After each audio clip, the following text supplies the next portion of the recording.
Ang huling biyahe.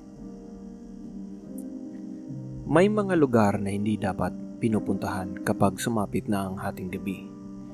At may mga taong hindi dapat sinusundo.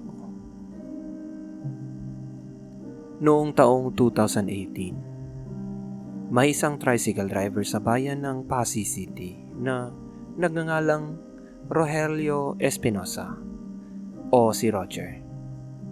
42 taong gulang. Simple lang ang buhay ni Roger. Tuwing umaga, naghahatid siya ng mga estudyante. Sa hapon naman, mga empleyado at mamimili sa palengke. Kapag gabi, umaasa siya sa mga pasaherong galing sa inuman para may dagdag kita. May asawa siyang si Mila at 2 anak. Hindi sila mayaman. Madalas, kulang pa nga ang kinikita niya para sa pang-araw-araw na gastusin. Kaya kahit alas 11 na ng gabi, bumabiyahe pa rin siya. At iyon ang pagkakamaling hindi niya malilimutan. Disyembre iyon, malamig ang hangin. Bandang alas 12 na ng gabi nang mapansin ni Roger na halos wala ng tao sa terminal. Naghahanda na sana siyang umuwi nang may lumapit na matandang babae. Nakaputing bestida, nakayuko. May hawak na payong kahit walang ulan. "Manong," mahina nitong sabi. "Nako, Nay, saan po tayo?" "Sitio Kalumbayan." Napakunot noo si Roger. Narinig na niya ang pangalang iyon. Lumang sitio sa gilid ng bundok. Halos wala nang nakatira roon. May mga abandonadong bahay at may lumang sementeryo. Ngunit dahil desperado siyang kumita, pumayag siya. "Magkano po?" "Doble ng pamasahe." Agad siyang sumang-ayon. Umupo ang matanda sa likod at nagsimula ng bumiyahe. Habang lumalayo sila sa bayan, lalong dumidilim ang paligid. Unti-unting nawawala ang mga ilaw ng kabahayan. Tanging headlight na lamang ng tricycle ang nagbibigay liwanag. Pagkaraan ng ilang minuto, napansin ni Roger ang kakaiba. Tahimik, masyadong tahimik. Walang kuliglig, walang aso, walang kahit anong tunog. Parang patay na ang buong paligid. Sinilip niya ang salamin. Naroon pa rin ang matanda. Tahimik lamang na nakaupo, hindi gumagalaw, hindi nagsasalita, at hindi man lang humihinga. Nang marating nila ang isang lumang tulay, may nakita siyang lalaking nakatayo sa gitna ng daan. Nakabarong, maputla at hindi gumagalaw. Busina siya ng busina, ngunit hindi ito umaalis, kaya bumagal siya. At nang malapit na siya, bigla itong nawala, parang usok. Parang kailanman hindi naroroon. Napamura si Roger. Kinabahan, ngunit pinilit niyang isipin na baka pagod lang siya. Paglampas ng tulay, nakita niya ang lumang sementeryo.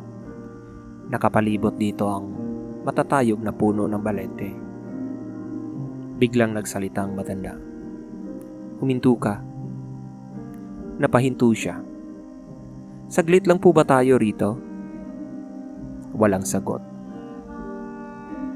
Bumaba ang matanda, naglakad papasok sa sementeryo at nawala sa dilim. 5 minuto, 10 minuto, 15 minuto, wala pa rin.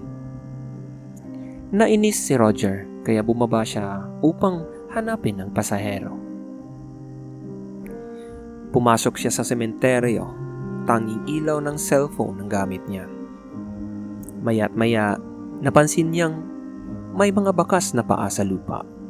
Ngunit kakaiba. Baliktad. Ang mga daliri ng paa ay nakaharap sa likod. Parang may nilalang na naglalakad pa atras. 1, 2, 3, dosen-dosen ng bakas. papunta sa pinakadulong bahagi ng sementeryo. At doon niya nakita. May mga taong mahigit 30 nakatayo sa paligid ng isang lumang puntod. Hindi gumagalaw, hindi nagsasalita. Lahat ay nakaputi, lahat ay nakayuko. At sa gitna nila ang matandang babae. Ngunit hindi na siya mukhang matanda. Nakatingin na ito kay Roger at nakangiti. Unti-unting itinaas ng babae ang ulo nito. At doon niya nakita wala itong mga mata. Puro maitim na butas lamang. Nakangiti ito ng mas malawak hanggang umabot ang bibig sa magkabilang tenga. At sabay-sabay na lumingon ang lahat ng nakapaligid nito. Direkta kay Roger. Parang iisang katawan lamang sila. Parang iisang nilalang. At sabay-sabay silang nagsalita. Salamat sa paghatid. Hindi na nag-iisip si Roger. Tumakbo na siya, nadapa, tumayo, tumakbo ulit. Naririnig niya ang yabag sa likuran. Marami, napakarami. Parang may buong barangay na humahabol sa kanya.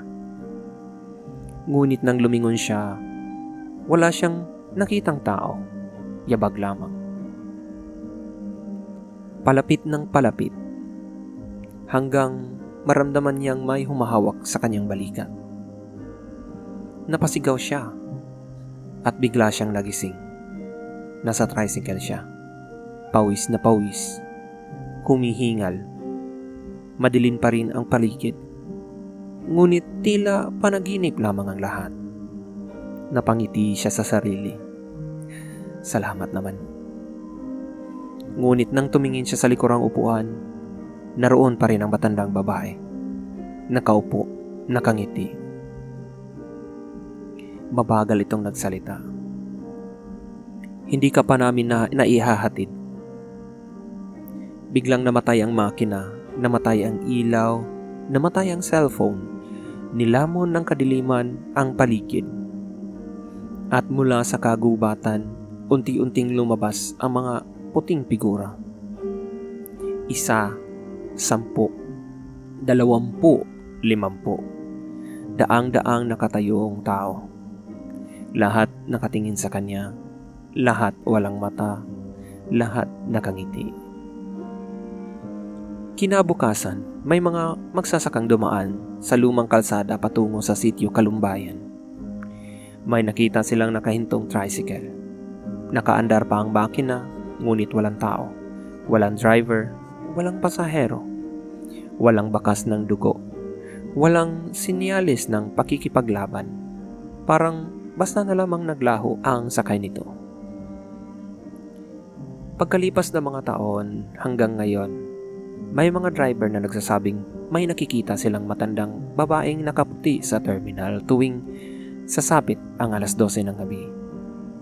Tahimik lamang itong nakatayo, may hawak na payong nakayuko.